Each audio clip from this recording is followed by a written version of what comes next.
l'objectif dans cet exposé, c'est de vous présenter le TAL d'aujourd'hui. Mais je vais essayer de vous montrer les liens qu'il y a entre TAL et linguistique outillée et vous montrer que, que les liens sont forts et de plus en plus d'actualité. Alors, je puisse...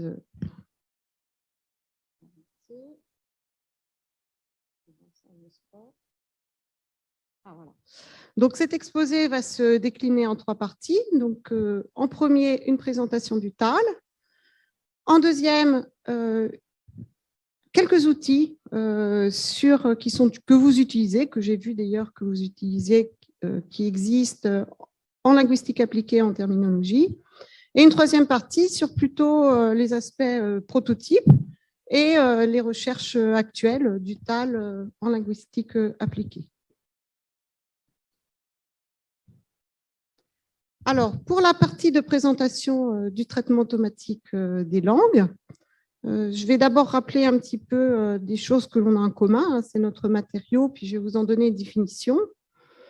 On va voir aussi après les applications du TAL et je vais vous donner, disons, une feuille de route que l'on utilise quand on fait du TAL. Et je vais juste rentrer un petit peu dans les détails, je ne vais pas vous mettre de formule, hein, mais présenter 2 modèles de représentation du texte que l'on utilise, qui sont des modèles courants, quoi.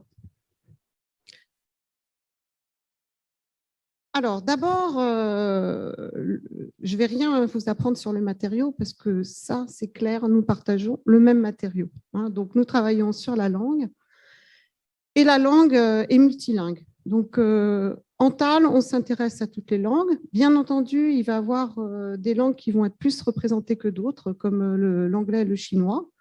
Mais on s'intéresse aussi à des langues qui peuvent très peu être écrites, hein, comme certaines langues africaines. Le langage est de nature multimodale, enfin la langue est de nature multimodale. Donc il y a évidemment les textes écrits, mais il y a aussi l'oral. Mais elle ne se limite pas à ça. Hein. Il y a tous les aspects communicatifs qui passent par les gestes. Donc, on a par exemple la langue de signes ou la langue complétée. Et on a un certain nombre d'indications du corps qui viennent compléter cette communication, que ce soit des gestes volontaires, hein, comme les expressions, les regards, ou involontaires, comme les émotions, hein, qui tout à coup effleurent, ou des pathologies. Si on se contente au texte écrit, là aussi, on a une large diversité d'écrits.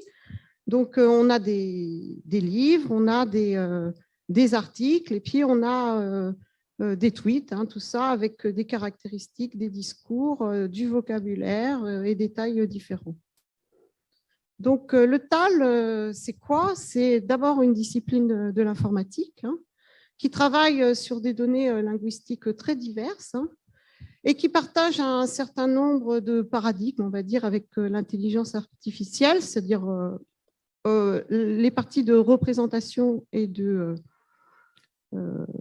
d'interprétation, disons. Donc, représentation, c'est comment coder pour l'ordinateur la langue, hein, quel modèle on peut utiliser pour rendre compte des caractéristiques de la langue. Hein. Je vous rappelle, l'ordinateur, c'est des 1 et des 0. Donc, il y a toute une partie de codage qui est assez délicate et en fait qui est vraiment au cœur du traitement des langues. Et une fois que l'on a ces codages, ces représentations des textes, eh ben, il faut que l'on arrive à faire des algorithmes qui vont nous permettre de classer, de décider sur ces données. Alors, le TAL, il a une particularité par rapport à d'autres disciplines de l'informatique, c'est qu'il est très lié au contexte industriel. Donc, on a des grosses sociétés, on a des grosses compagnies, et aussi on a un maillage industriel national, hein, qui existe dans tous les pays, avec nombreuses compagnies. Et ce maillage fait qu'on est il y a beaucoup d'applications innovantes qui apparaissent. Et on a aussi des réflexions éthiques, pas ethniques, éthiques, sur les données qu'on utilise et les données que l'on génère. Hein, donc, il y a tout un champ qui est très important là-dessus. Alors, le traitement automatique des langues, depuis les années 90 à peu près, hein, exploite majoritairement des techniques statistiques. C'est-à-dire que nos systèmes ne vont pas donner de réponses exactes, mais ils vont donner des réponses possibles, probablement possibles, enfin les meilleures, on espère toujours que ce soit les meilleures, qui vont être classées. Hein. C'est une discipline qui est orientée vers les tâches applicatives et on utilise majoritairement ce qu'on appelle des modèles qui sont autoconstruits, hein, c'est-à-dire que ce n'est pas construit par des experts, comme ça pouvait se faire dans les années 70 avec des grammaires formelles, des choses comme ça. On apprend des modèles que l'on va utiliser sur les données et depuis 15 ans maintenant, un petit peu moins, hein, on utilise des grandes masses de données, hein, puisqu'on a fait beaucoup de progrès sur le stockage et les vitesses de processus dans les ordinateurs. Alors, tout ce qui était expertise linguistique que l'on trouvait avant dans les dictionnaires ou les grammaires, on va les trouver sur ce qu'on appelle des données annotées. Hein, et donc, on peut annoter, on travaille beaucoup avec les annotations, plus forcément maintenant pour entraîner, enfin pour construire des modèles, mais au moins pour les évaluer. Hein. Et on peut annoter avec plein d'informations de tout type. Alors, si on regarde les tâches, hein, donc là, je vous ai fait juste un petit visuel, hein, on voit que donc, la ligne bleue, je n'ai pas de pointeur, mais enfin, bon, je pense que… Voilà. La ligne bleue, donc, c'est la traduction automatique. Il y a une pointe dans les années 50, hein, donc c'est l'une des tâches vraiment typiques du TAL, ou qui correspond un petit peu à la guerre froide avec l'apparition des premiers traducteurs automatiques. Et vous voyez que c'est toujours une tâche qui est très présente dans le TAL. On voit que le traitement automatique des langues prend de plus en plus d'ampleur, en tout cas sur les n-grammes qui apparaissent dans le web. Et puis, on voit l'émergence de nouvelles tâches, hein, à partir, par exemple, des années 80, comme l'analyse des opinions. Et puis, des choses très classiques qui continuent. Alors, quelles tâches? Donc, je ne veux pas tous les lister. On va en regarder quelques-unes en détail. Donc, il y a la traduction automatique, la recherche d'informations, la génération, le dialogue, donc les dialogueurs, les réponses à des questions, l'extraction d'informations. Et puis, on a quand même toute une partie qui est liée avec l'apprentissage, hein, de la langue, la détection d'erreurs, la détection de réécriture de texte, la simplification de texte, etc. Alors, je vais faire un petit point sur 3 applications phares. Donc, la traduction automatique avec le fameux article de Nature en 2020, où il présente les nouvelles architectures neuronales donc, qui sont apparues en 2019, qui démontrent que les traducteurs automatiques obtiennent une qualité qui est comparable à des traducteurs professionnels humains. Alors là, je vous mets les conclusions de François Yvon, hein, qui avait fait un état de l'art sur la traduction automatique dans une journée des GDR-TAL. Vous pouvez accéder à sa présentation. Il y a une vidéo si vous voulez en savoir plus. Donc, il dit qu'en fait, qu'il fait vraiment le point, et je pense que tous ceux qui utilisent la traduction automatique peuvent le confirmer, la traduction automatique a vraiment fait des progrès ces dernières années, mais que mesurer ces progrès est compliqué, hein, et requiert des processus d'évaluation sophistiqués. Mais il faut se rassurer, elle est bien entendu en dessous d'une traduction humaine. Mais c'est de plus en plus difficile de la distinguer d'une traduction humaine, en particulier si ce sont des relecteurs qui ne sont pas des spécialistes. Voilà. Alors, l'autre application qui est classique, c'est la classification de documents. Donc, on prend des documents, puis on va leur assigner des grands domaines comme politique, sport, technologie. Mais on peut faire, là aussi, ça a beaucoup évolué, on peut faire des classifications de catégories très différentes. Par exemple, on peut catégoriser les différents genres de documents. Par exemple, est-ce que c'est des nouvelles, des nouvelles, des pièces de théâtre, des romans, etc. Et puis, on a aussi récemment, par exemple, dans des tâches, on prend des articles d'une conférence et on essaie de retrouver les différentes sessions du programme. Donc, je pense que pour certaines sessions de ONLA, ça va être difficile, parce qu'il y avait vraiment une hétérogénéité, mais voilà, on s'amuse avec des choses comme ça. Et puis, la génération de texte. Donc là aussi, il y a eu des très gros progrès qui ont été faits avec cette nouvelle architecture neuronale. Donc, les dernières qui sont arrivées, là, vous voyez, vous pouvez lancer quelque chose, une amorce. Donc là, on fait parler Yann LeCun. Donc, je vous rappelle, Yann LeCun, c'est notre prix Turing 2019, qui est l'équivalent du prix Nobel en informatique, qui a travaillé sur la représentation des textes, je vais en parler après, avec des vecteurs, et qui, soi-disant, dit que ce que fait ce nouveau modèle n'est pas, on ne doit pas en attendre grand-chose, qu'il ne marche pas tellement bien que ça, et le générateur lui répond qu'il ne veut pas se mettre en colère avec lui, mais que vraiment, il exagère de dire des choses pareilles, que ces modèles de langue sont très importants pour le traitement automatique des langues, elles sont très utiles pour de multiples applications, etc. Et vous voyez, la réponse, elle est totalement artificielle, elle paraît vraiment tout à fait naturelle. Alors, si on veut se donner une feuille de route, pour les informaticiens qui travaillent en TAL, ça a l'air un peu simple. On a quelques niveaux. On va avoir un niveau où on va quand même prendre des textes et puis on va repérer les mots, faire peut-être des réductions morphologiques, éventuellement supprimer certains. Et puis, on va construire des modèles de texte qui peuvent être des modèles de mots. Donc, on prend les mots, mais on ne regarde pas le contexte. On prend des n-grammes. Je vais vous présenter après les n-grammes, on ne regarde pas le contexte. Ou on prend des plongements de mots. Et après, on a des architectures neuronales avec les premières qui sont arrivées, les skipgrammes. Je ne vais pas rentrer dans les architectures neuronales, mais il y a une couche cachée, donc c'est les premières. Et puis, tous les ans, il y en a des nouvelles et on arrive à avec le GPT-3 et le CLIP qui vient d'arriver, on arrive à des modèles de plus en plus gros. Sont-ils de plus en plus performants? En tout cas, pour le GPT-3, c'est sûr qu'il est plus performant que celui qui est juste avant. Voilà. Et ils ont beaucoup de propriétés, ces architectures neuronales. Déjà, on peut les adapter avec très peu de texte sur une tâche. On n'a plus besoin de grands ensembles d'apprentissage et de corpus à noter. Il suffit d'avoir des toutes petites choses. Et puis, on peut les combiner avec plein d'autres représentations et ça ouvre le champ des applications.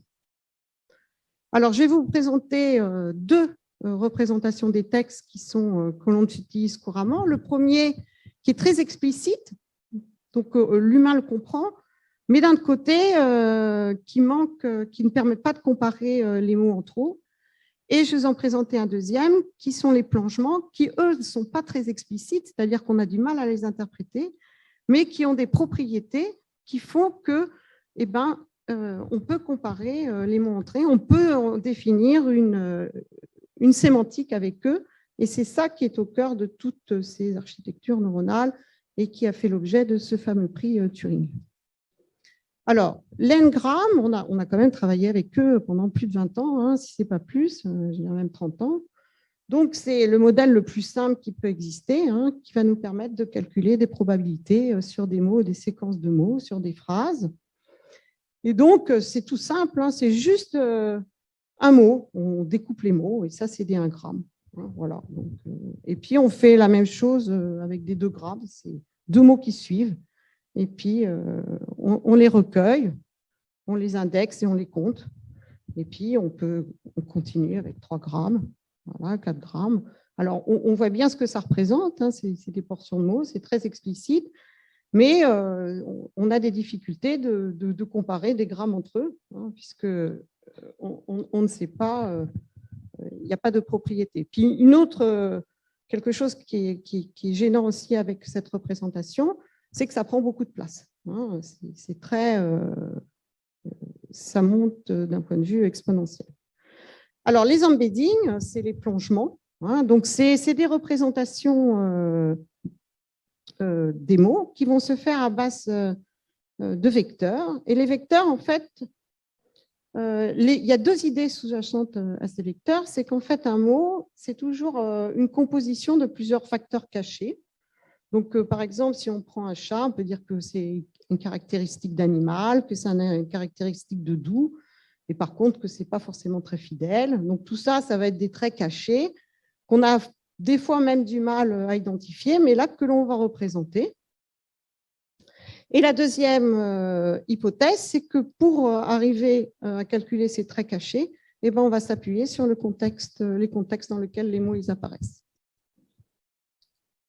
Donc, ça se représente de cette manière comme ça. On va avoir des mots, on va avoir des vecteurs qui vont cette fois-ci être de taille fixe, donc ça ne va pas avoir beaucoup de place.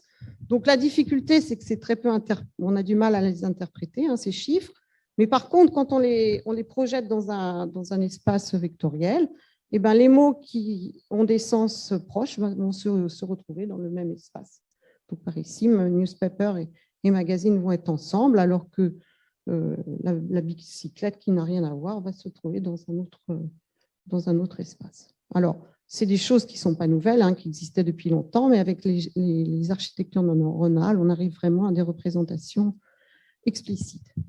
Et donc, le jeu, maintenant, c'est ça, on a un jeu, on a une phrase, et puis on va retirer un mot de cette phrase. Et le jeu, c'est trouver quel est le mot qui apparaît au milieu. Voilà, c'est ce qu'on appelle le Mask Language Modeling. Alors, il n'y a pas encore d'outil pour les linguistes qui est sorti, mais ça va sortir forcément, parce qu'en fait, on redéfinit toutes les tâches du TAL, comme la détection d'anaphores, la détection d'entités nommées, même les segmentations, sur une problématique de retrouver un élément manquant dans une phrase, et ces gros modèles de langue vont nous aider à le faire. Une autre caractéristique, c'est que ces représentations peuvent être combinées avec d'autres représentations qui viennent de l'image, de la parole, des graphes de connaissances, des ontologies, des dépendances syntaxiques, tout ce que l'on veut. Et donc, ça va élargir encore tout le champ des applications avec, par exemple, vous voyez, on va faire des réponses à des questions à partir d'images, ou on va faire des conversations multilingues. Et puis, on peut aussi, par exemple, faire de la génération de légendes à partir d'une image, voilà, puisqu'on va avoir les mêmes représentations. Ou à l'inverse, on donne une phrase, ou on donne une description, et il y a des générations de dessins, par exemple. Et vous voyez que ces dessins ne sont pas si mal que ça, hein. En particulier, un chat, ça va, mais vous voyez, l'image de Lego est quand même, il suffit de donner ça et couper ça à des modèles de langue, et vous voyez, vous avez des dessins qui sont, je trouve, pas mal du tout, quoi. Alors, le lien maintenant avec la linguistique appliquée. Alors, il y a un certain nombre d'outils, hein. Alors, je vais aller assez vite parce que j'ai vu que c'était des choses que vous connaissez bien, maîtrisez bien. D'abord, il y a les ressources. Alors, en TAL, on a, donc je vais représenter rapidement les ressources et les moissonneurs, les concordanciers, quelques plateformes et puis les aligneurs. Donc ça, c'est vraiment des outils standards. Alors, ce que j'appelle outil, là aussi, c'est compliqué. Qu'est-ce qu'on appelle un outil ? Donc, pour moi, j'ai considéré que ce qui était outil pour vous, c'était quelque chose que vous utilisiez sans connaître un langage de programmation, que vous preniez clé en main, voilà, avec une belle interface et qui ne demandait pas spécialement de connaissances. Bon, il faut quand même arriver à l'installer, mais l'installation se faisait facilement, donc il n'y avait pas d'apprentissage. Après, tout ce qui demande un petit peu de manip et de difficultés, pour moi, c'est plutôt des prototypes. Donc là, c'est plutôt des outils. Alors d'abord, vous rappelez que comme on travaille sur le même matériau, eh ben, on a plein de données qui peuvent être partagées. D'ailleurs, les Thalys ne se gênent pas pour aller récupérer tout ce que vous produisez comme corpus dans vos laboratoires, mais on en développe aussi. Donc, n'hésitez pas à aller voir les ressources que produit le TAL. En particulier pour le français, on vient de les recenser. On en a environ 560 avec de nature diverse. Puis, on a des campagnes d'évaluation comme DEF qui sont tous les ans. On construit des corpus qu'on annote. Donc, là aussi, je ne sais pas si ça peut être utile, mais pourquoi pas. Et au niveau international, c'est la même chose. On a vraiment énormément de données et des données à noter. Et on a même des campagnes d'évaluation qui sont spécialisées pour des tâches de linguistique appliquée, comme la correction d'erreurs.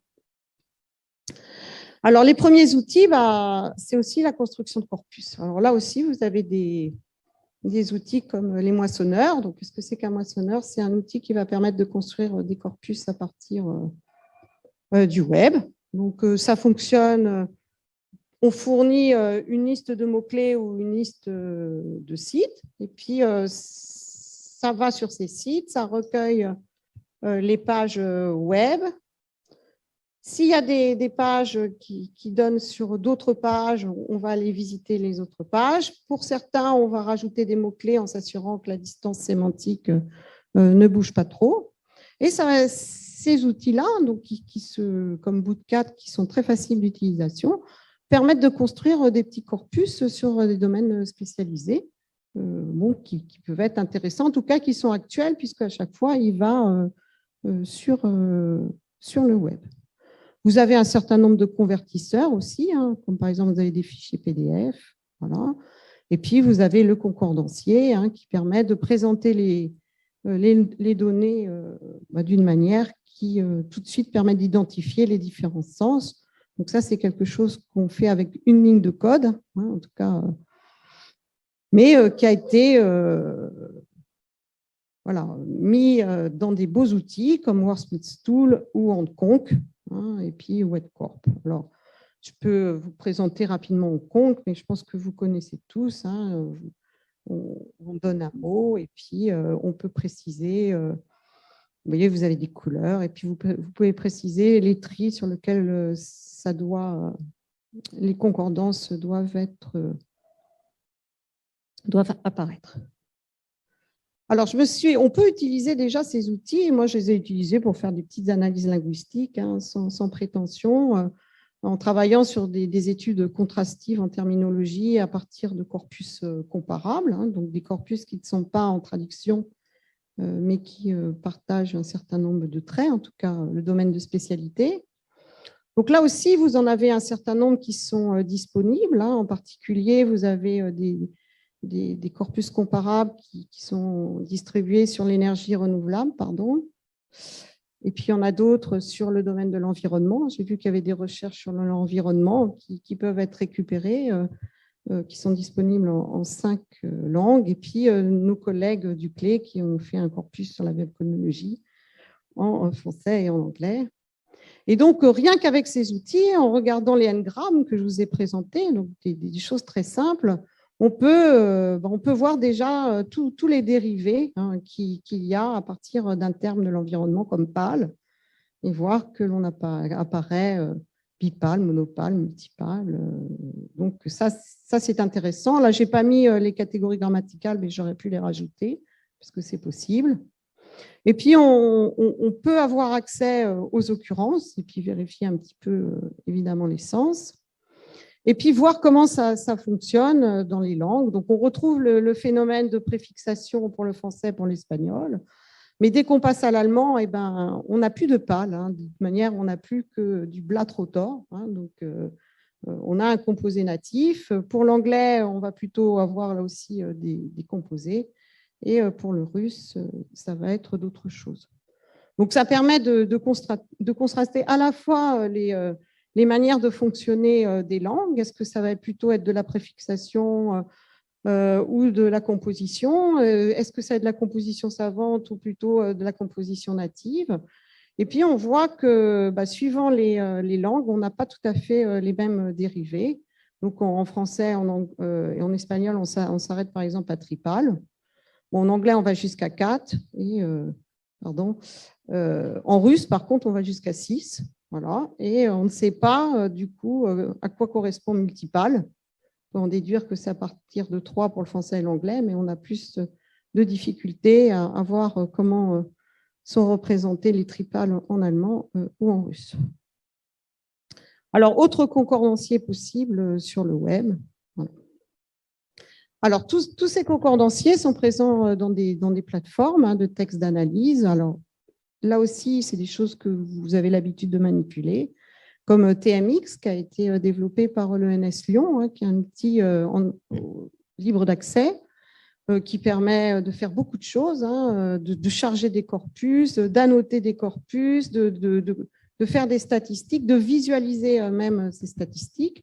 Puis vous avez aussi Sketch Engine, et puis le langage d'interrogation Corpus Query sur le web, ou qui est intégré, qui permet de faire des requêtes voilà, sur des annotations, sur des mots. C'est des outils extrêmement puissants.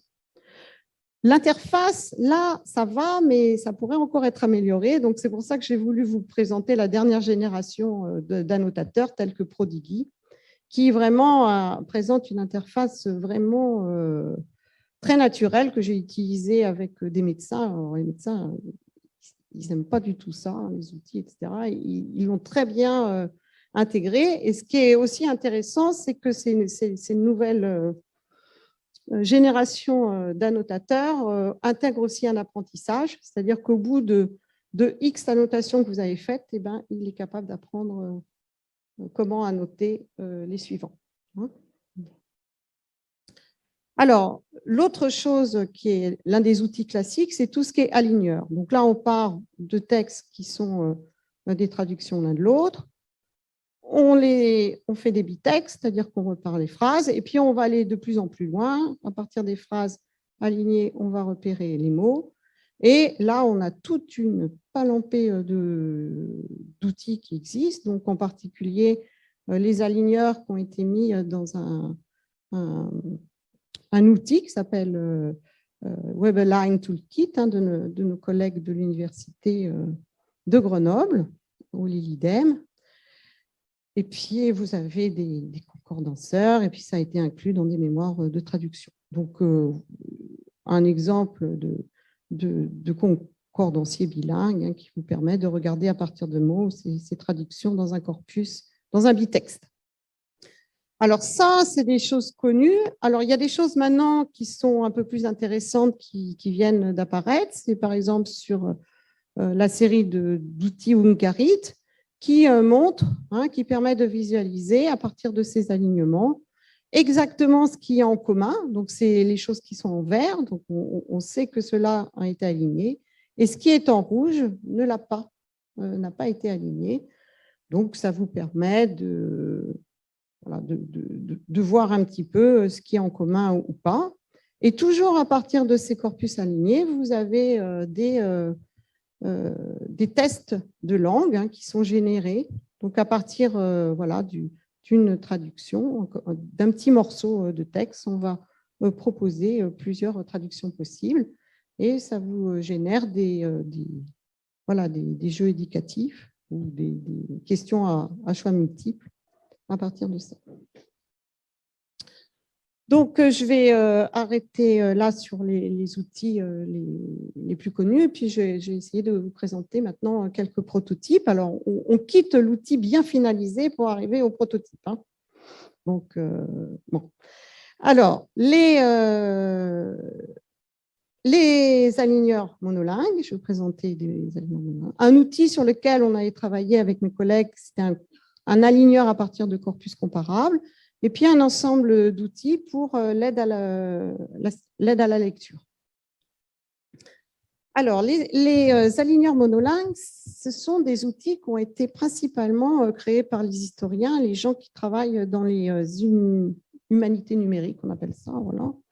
Et eux, ils sont intéressés par deux tâches principales, qui sont ce qu'ils appellent la tâche de collation, c'est-à-dire à partir d'un texte ou d'une phrase, voir ce qu'il y a en commun entre deux versions d'un texte. Donc, oui, ça permet de voir un petit peu les différences et les similarités. Et la deuxième tâche, c'est la réutilisation de texte donc, dont l'une des tâches est la détection de plagiat, mais aussi ça peut être la détection de citation ou même la reprise d'idées, ils vont jusqu'à la reprise d'idées. Et là, on a une série d'outils qui existent, comme Colatex, Juxta, Travis, donc avec des équipes en Allemagne. Donc, ils vont utiliser des algorithmes du traitement automatique des langues et ils vont rajouter des outils de visualisation qui développent eux-mêmes. Alors, voilà, donc je vous présente quelque chose. C'est un site web qui est dédié à Hamlet. Et on a la fameuse question to be or not to be, that is the question. Voilà. Et on veut savoir quels sont tous les textes qui ont repris cette belle citation. Donc, ça a été repris par Winter George, ça a été repris par William Hemmings. Et puis, on voit un petit peu, est-ce qu'ils l'ont repris tel quel ou est-ce qu'ils l'ont un petit peu adapté. Pour la tâche de collation, ils vont développer aussi des outils de visualisation qui, je pense, sont très intéressants, qui devraient être aussi très intéressants pour vous, à partir, par exemple, de corpus d'apprenants ou même de travaux que rendent les étudiants, de voir dans leur production langagière, voir ce qui est différent ou pas différent. Donc, vous avez des visualisations sous forme de graphes qui permettent de dire ce qui est en commun et ce qui n'a pas en commun. Alors, le problème de ces outils, c'est que voilà, ça reste au niveau du prototype et ils ne sont pas forcément faciles à installer et même à faire fonctionner. Et ce qui fonctionne encore le mieux, c'est les outils que l'on trouve en mode commande. Alors, voilà, on passe au mode commande, c'est-à-dire qu'il faut rentrer sur une fenêtre et lancer une commande.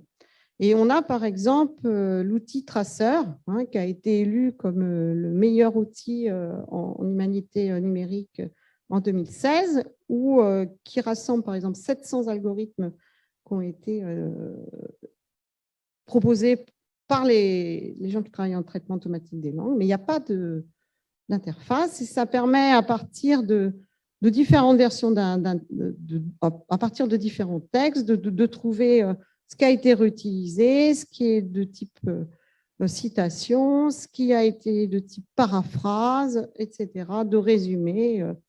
Et il y a la même chose qui existe avec Colatex, qui propose, cette suite-là propose plutôt plein de manières de visualiser ces choses-là. Donc, c'est quand même des outils intéressants.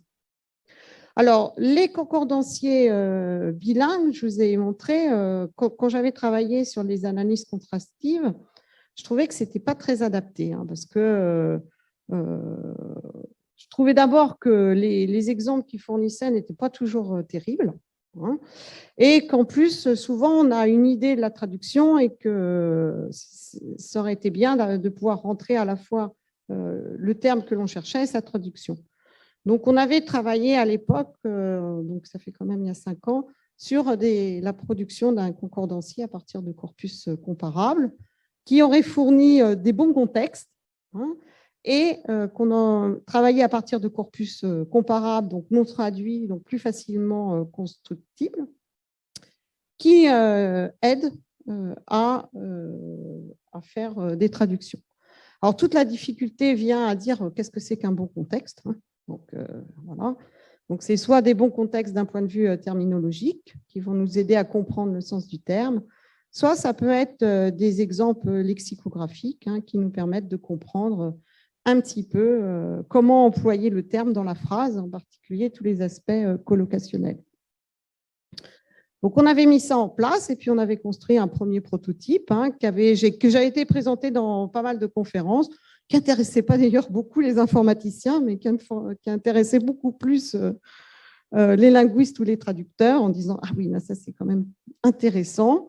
Voilà. Et l'idée, c'est vraiment de l'utiliser dans une tâche de révision de texte. Donc, maintenant, avec ces traducteurs automatiques qui sont très bons, donc voilà, par exemple, la traduction automatique de DeepL, qui est un traducteur automatique de la dernière génération d'un texte qui est dans le domaine technique de la vulcanologie. On voit que c'est pas si mal traduit que ça.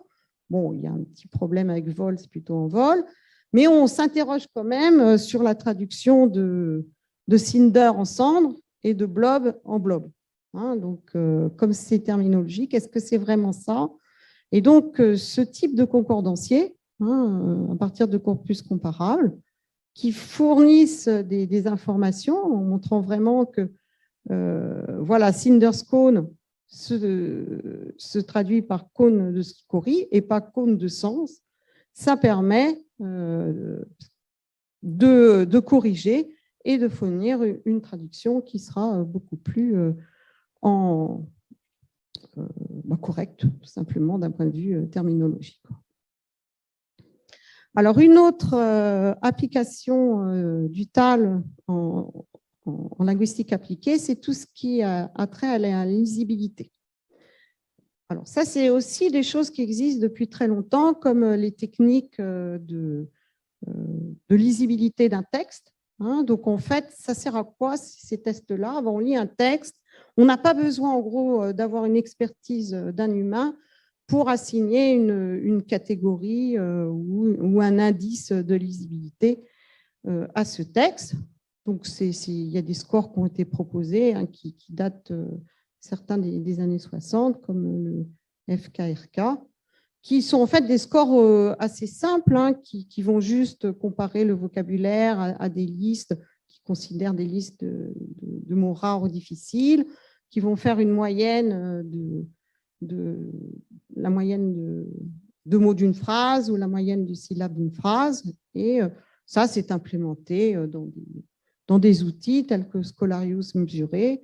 Donc, je lui ai donné un petit texte, voilà, hein, même découragé comme il est, etc. Nul ne peut profondément que lui ressentir les beautés de la nature. Et là, il considère que son niveau, alors je ne sais pas, alors ça c'est très compliqué parce qu'il a été présenté à Scholarius et il a obtenu 127, donc c'est du niveau collège. Et puis là, il met 132, là il met 75, donc bon, l'information est un peu diffuse. Bon, si on lit la texte là, on dit 127, mais pour moi, ça reste quand même quelque chose d'un peu, ça manque un peu d'explication. Hein. Et nos collègues de Louvain ont travaillé sur des systèmes qui sont beaucoup plus fondés sur du traitement de la langue, comme le système à mesure, qui, lui, va fournir vraiment des indices sur la difficulté d'un texte en examinant plusieurs traits, la difficulté lexicale, la difficulté syntaxique et la difficulté textuelle. Et là, on voit bien que le petit texte un peu poétique que j'ai mis, pas vraiment de difficulté lexicale ni syntaxique, ça, il y a très peu de plumes, mais par contre, au niveau du texte, il y en a beaucoup plus et c'est déjà beaucoup plus parlant. Je trouve que ces scores de 142 ou 143 ou 125. Alors, un autre champ, c'est avec tout ce qui est librairie numérique. On a tout un champ qui apparaît pour aider à la lecture, en particulier pour les enfants qui ont des problèmes comme les enfants dyslexiques, par exemple. Donc, on fait des outils, c'est des outils sur lesquels je travaille. Donc, on fait des choses très simples, hein, comme la colorisation des syllabes ou la mise en grille des lettres, des lettres muettes. Et puis, on prépare les textes, on les découpe de manière à ce qu'ils suivent ce qu'on appelle un résage, c'est-à-dire une unité de sens compréhensible par le lecteur. Donc, il y a plusieurs définitions de la RES, mais vous voyez, donc ça fournit des découpages qui peuvent être simplement un mot. Ça peut être des choses un peu plus longues. Et ce genre de découpage, ce n'est pas vraiment du syntagme, ce n'est pas de la phrase, c'est un petit peu entre les deux. Et bien, typiquement, les outils à base d'apprentissage arrivent très, très bien à faire ce genre de choses, quoi. Donc, il suffit d'utiliser la problématique des masques, là, et on arrive à repositionner les ruptures de phrases au bon endroit. Et on peut continuer d'autres outils que l'on est en train de développer avec des collègues, on travaille aussi sur tous les phénomènes discursifs, on peut dire, ouais, qui posent problème pour la lecture. Donc, en particulier, tout ce qui est anaphore. Alors, il n'est pas... l'idée ici, ce n'est pas de détecter toutes les anaphores. C'est ça, parce que les enfants qui ont des problèmes de lecture, ou même ceux qui apprennent la lecture, n'ont pas de difficulté spéciale à retrouver le pronom anaphorique. Donc, faire des annotations dans un texte pour lui dire que c'est un pronom anaphorique, ça n'a pas tellement d'intérêt. Par contre, pour ne pas les perdre, c'est bien de leur dire que le pronom n'est pas anaphorique ou il l'est, et de le pointer si jamais il pose des difficultés particulières. Donc, quand il est ambigu, en particulier sur des genres, comme le lui, ou quand il est très loin de son antécédent, comme ici Ali Baba, vous voyez, le pronom arrive presque 3 phrases après, et c'est cela qu'il faut pointer, ou par exemple les cataphores, quand c'est le référent du pronom apparaît après. Alors, le problème de ça, c'est encore des travaux qu'on est en train de faire, parce qu'il faut déjà que les systèmes automatiques, ils arrivent à détecter les anaphores, oui. Et souvent, ils n'arrivent pas à détecter les anaphores difficiles. Donc, bon, avant de pouvoir détecter les anaphores difficiles, il faut qu'ils y arrivent. Donc, tout ce qui est anaphore standardisé, ça marche bien, mais quand c'est difficile... Ensuite, on a des travaux récents qui s'intéressent à la simplification de texte. Donc ça, c'est l'idée, c'est voilà, pour aider à la compréhension, vous passez, alors je ne sais pas ce que ça veut dire le 10e grade, mais vous allez fournir une version de ce texte qui, normalement, est beaucoup plus intelligible ou plus compréhensible à, je ne sais pas, une classe d'âge ou un grade. Alors, c'est des systèmes qui fonctionnent à partir de résumés. Donc, ils prennent un texte, ils génèrent un résumé. À partir de ce texte, ils s'assurent que quand même, ce qui a été généré, ils réutilisent des modèles de langue pour vérifier que la syntaxe est correcte. Et après, on vérifie que ce qui a été généré n'est pas d'un niveau plus élevé que le texte d'origine. Et il y a tous des travaux de texte simplification comme ça, mais là aussi, qui sont disponibles uniquement sur la ligne commande. Et alors là aussi, tout ce qui est génération de questions, là, il y a plein de choses qui se passent actuellement là-dessus. Sur la génération à partir d'un texte, de phrases à choix multiples, de questions oui-non, de questions fraisantes, de paraphrases, et vous avez là aussi une librairie que vous pouvez utiliser qui, à partir d'un texte, va vous générer tout un ensemble de questions, que ce soit des questions à choix multiples ou autres. Alors, pour évaluer ces systèmes de génération de questions, il y a des ressources qui ont été développées. Donc, je ne peux pas, là, je n'ai pas le temps, je vais les présenter très rapidement. Je vais présenter par exemple SQUAD et SWAD, donc avec tout un ensemble de questions. Donc, SWAD, c'est le Stanford Question Answering Test. Donc, vous avez une question, vous avez un texte, vous avez la question qui est générée à partir du texte, vous avez les réponses aux questions, et surtout aussi, vous avez les questions qui doivent être données, qui sont bonnes, mais aussi les réponses qui ne doivent pas être données. Donc, de manière à pouvoir calibrer les outils. Mais bon, ça peut peut-être aussi avoir des intérêts pour vous. Et vous avez aussi, là aussi, des choses, des ressources comme ça, qui, à partir d'une situation exprimée par une phrase, on va proposer plusieurs phrases qui continuent la situation. Et l'idée, c'est de trouver celle qui est la plus logique ou la plus naturelle.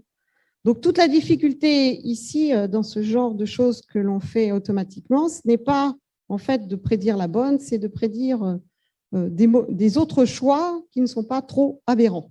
Voilà. Et ça, c'est des questions de recherche. Donc, je passe ça. Alors, deux autres choses qui sont en émergence. C'est la génération, ce qu'on appelle de données synthétiques. Alors, je ne crois pas que ce soit le terme synthétique en français, peut-être synthétisé. Donc, en gros, c'est des données artificielles qui vont être générées à partir de nos modèles. Et ça, ces données synthétiques, elles sont utiles pour, dans certains cadres, quand les données et la notation est difficile à faire, donc quand c'est avec des enfants, ou par exemple quand il s'agit de textes qui sont avec soumis à des restrictions, par exemple médicaux. Et la génération de textes synthétisés peut permettre, en tout cas, d'améliorer l'apprentissage de monomodèles sur ces données-là. Et d'autres recherches actuellement qui sont dans le cadre de l'apprentissage des langues, donc en partant de la base de Duolingo, il y a toute une possibilité de faire un apprentissage adaptatif de l'utilisateur en augmentant au fur et à mesure la difficulté des questions que l'on lui pose. Alors, je vais terminer.